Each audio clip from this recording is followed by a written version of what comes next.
Begin by disconnecting the battery. There is a direct line from the battery to the starter, and failure to disconnect the battery could lead to serious injury both to you and the vehicle. Please follow the link provided at the end of this video for additional assistance with that task if needed.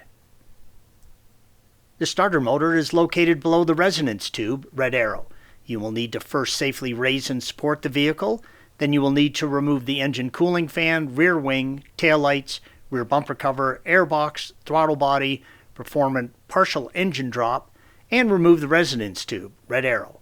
Again, please follow the link provided at the end of this video for additional assistance with all of those tasks.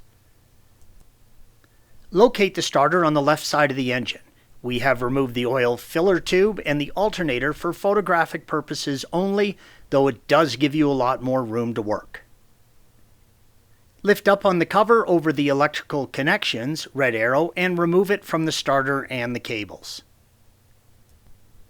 Use a 13mm socket and remove the main line to the battery, blue arrow, and then using a 10mm socket, remove the smaller nut, blue arrow. Use an E14 torque and a series of extensions to remove the 2 torque bolts holding the starter to the engine, red arrows. The starter can now be carefully removed from the engine. Installation is the reverse of removal. Torque the mounting bolts to 45 Nm or 33 foot-pounds. Torque the 13mm nut to 18 Nm or 13 foot-pounds, and the 10mm nut to 6.5 Nm or 5 foot-pounds. Thanks for watching.